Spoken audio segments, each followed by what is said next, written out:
Woo!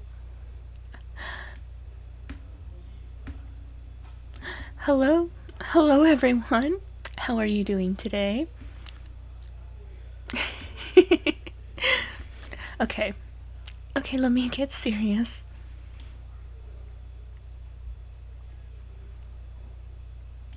Hello everyone. It's Shiose or Shishi. Today I'll be doing my Yu-Gi-Oh! 7's episode 24 review. I promised that I would do this sometime last week, but I didn't think I'd have to uphold my promise so soon. But I do like to talk about Yu-Gi-Oh! So let's get started. Oh, actually, before we start, this episode review will be split into two parts. So there's the non-dual part with Luke, Roman, and Gakuto, and Yuga and Roa, and then there's the dual part, which is just Gakuto's episode, Gakuto's duel. I say this just so there's no one going, wait, what about the duel? Are you gonna talk about the duel? Don't worry, I will. Don't worry, I will. Okay, let me move myself over. Okay. So, we're gonna start with the beginning of the episode, which, is Nail talking about how he managed to create maximum duels from an unfinished part of the code that Yuga left in, but that's not how coding works, but yeah. But we let them get away with this. They're 11. But aside from that, I feel like it's more important to talk about how this episode we get to see the other three, Luke, Roman, and Gakuto's sort of confidence or belief in Yuya, and then as opposed to Yuya's, or not Yuga. Oh no. I'm sorry. I meant to say Yuga. No. This isn't the first time it's happened. It's fine. Anyway, Luke, Roman, and Gakuto's belief in Yuga as opposed to Yuga's own belief in himself or what he chooses to show them. And I feel like it's most prominent to start at the beginning where you have this scene. So Luke here is talking about how, well, even though Yuga's, not around, or even if he's depressed or he shut himself away or whatever, he'll return. Just give him some time. And, that's an admirable sentiment. It truly shows that Luke really believes in Yuga, but as we see later on in the episode, that sentiment isn't shared by Yuga himself. And I feel like that's really important, because we see this already in previous episodes, like episode 15, for example, where the entire gang's like, well, if it's Yuga, then he'll be able to do it. And Yuga's voice cracks, and he's like, yeah, sure, I'll be able to do it. He was, but he didn't have that confidence in himself that the gang thought that he had. And as we transition further into the episode... Oh no! Is this out of order? Oh, okay. Yeah. And as we transition further into the episode, we see that Yuga has kind of ran off to Roa's place. And he says that, oh, I just happened to be in the area. And that's why I came by. But I feel like Yuga didn't actually think that, and he's kind of trying to make an excuse. And he does this repeatedly throughout the episode. He's like, oh, well, it was just bad luck. And I happened to be in the area, or, I'm not frustrated. He has all of these things, but he doesn't want to show any of that. I think he has some sort of self-image to maintain in front of his friends, specifically Luke, Roman, and Gakuto. But I don't think he has that sort of image to maintain with Roa, because Roa is not technically his friend, now is he? in Yu-Gi-Oh terms, they're rivals.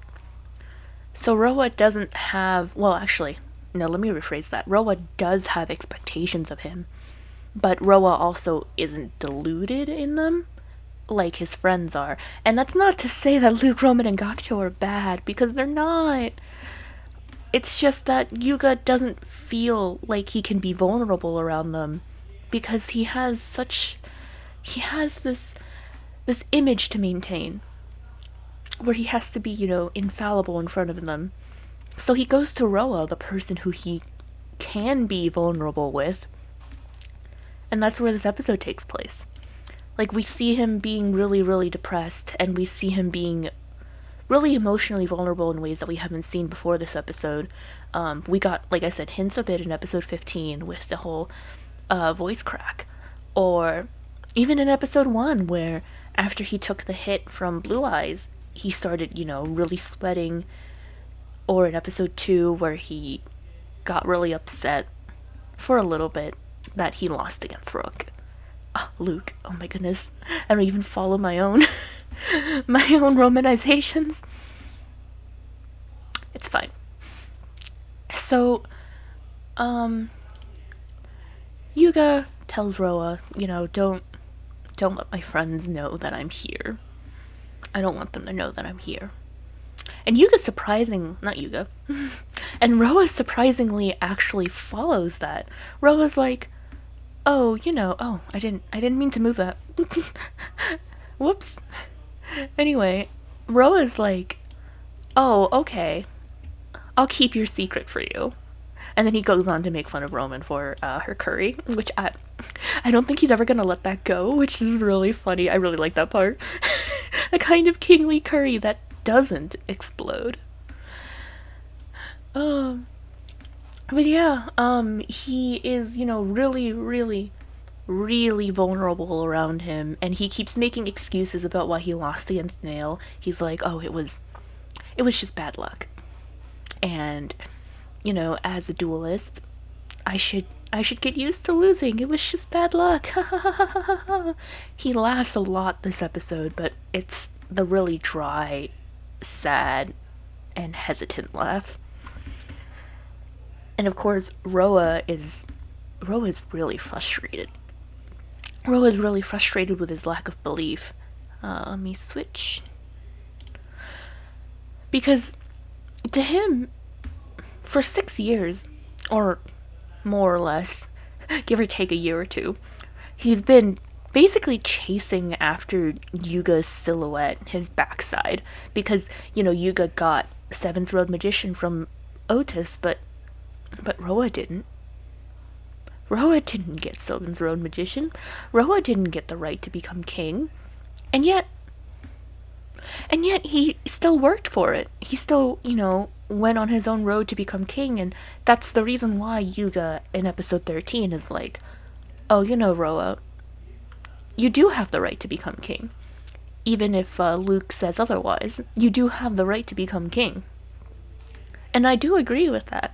Roa has worked hard, which is why he is so upset with Yuga. And I feel like that's just really important to their character dynamic, that Roa also has expectations of Yuga, but they're not deluded. And I think he has realistic expectations that his friends don't have. And once again, I'm not trying to say that Luke, Roman, and Gakuto are bad friends, because they're not. I mean, this episode is a good example. They're not bad friends, they're just trying to help out, they just don't know how to. But, Yuga's lack of resolve really frustrates Roa, because he's been trying this entire time to become the king. And then here you have the man that was chosen by Otis, and he's fucking depressed after just one loss against Nail. And he says this. Of course, Yuga has a right to be depressed because, Nail used his own rush dueling against him. But, I mean, Roa sort of has a point here. Yuga hasn't really shown any resolve. In fact, he didn't show any sort of goal until after episode 13. where he finally said at the end of the episode, he was like, well, I didn't think about becoming king before this, but now I'm kind of interested. But you can imagine how frustrating this is for Roa. But then we're gonna skip the duel because I will get to that afterward. Yes. At the end of the episode, immediately following this scene, by the way, we get this shot of Yuga and Roa sitting together, and they've moved from the couch to the floor, which implies to me that there was some sort of resolution. Roa even says, "Oh, and just when he finally went back to being himself," which means, something happened between them. We just aren't shown it as the audience. I think we'll see it in 25 and 26, and it'll be very, very interesting. But at the end of the episode, Luke, Roman, and Gakuto, after defeating Otis, kind of approach Yuga, and they're like, hey, we found a way to defeat Nail's maximum summon. Please accept our feelings of resolve. And Luke specifically says, well, you just need to win. Just ruminate on that for a little bit. You just need to win. I feel like it's a little unfair for Yuga. This entire episode he's kind of been really depressed, and then all of a sudden his friends got 3 penalties, and he's like, alright, everything depends on you now, Yuga. I mean, as a shonen pro tag, I think he'll be fine. But he just needs to win. Everything's riding on him. No pressure. This isn't detrimental against someone who was just depressed a moment ago, but they are kids. They'll be fine. I hope. Okay. And now we get into the actual duel, which I think is the best part. So, this episode was animated by Hiroki, who also did episode 14, and episode 14 looked really, really smooth. The animation, wasn't really anything to write home about for 14, but it was smooth and it was clean, and I feel like that was reflected really well here with Gakuto's duel. And we've been waiting so long for a Gakuto duel. I'm so glad that when he finally got a duel, it was animated by Hiroki. Thank you, Hiroki. Thank you. I'm really, really happy that Gakuto finally got his duel.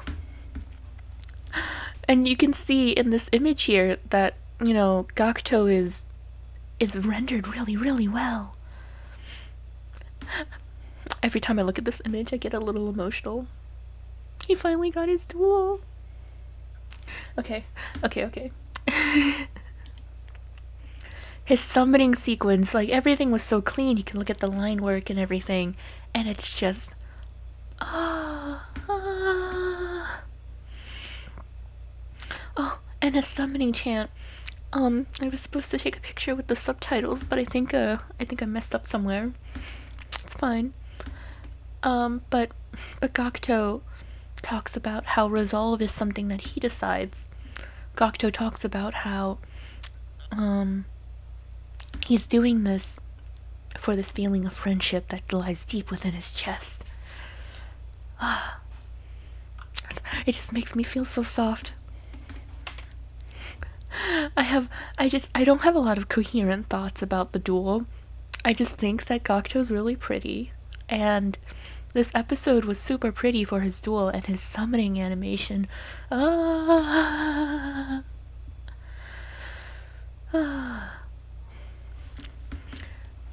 was really nice. Oh, right, and Kime Ruler. We've been waiting on Kime Ruler for a while. I was so excited when Kime Ruler finally came up on screen. It's kind of interesting that we got Kime Ruler this episode, but we didn't get Folda Blitz, which is Roman's ace. I'm not quite sure why. But I mean, I guess I won't like complain too much. Gakuto was the center stage of this duel, and Kime Ruler's attack name, the demonic general's decisive decapitation. That was really metal. Gakuto didn't have to go so hard for us, but he did. Oh, yes. And I do want to talk a little bit about Otis's section of the duel. In the very beginning of his turn, he sets. Oh, actually, not very beginning. At the end of his first turn, he sets 2 cards, one of which he uses when Gakuto first summons Kime Ruler. He's like, oh, I activate Bellow of the Black Dragon. And so that's one of his set cards. But throughout the rest of the episode, he doesn't use his other set card, and we get this shot of him staring at his duel disc with red eyes on it. And I feel like it's supposed to allude to the fact that he didn't use his second set card. In a sense, I think he kind of let them win. He wasn't actively trying to force them to lose. I feel like if he used that set card, then maybe he would have won. But he let our group win. I'm kind of very curious as to what the other set card is. We do get a shot of his hand in the very beginning of his turn.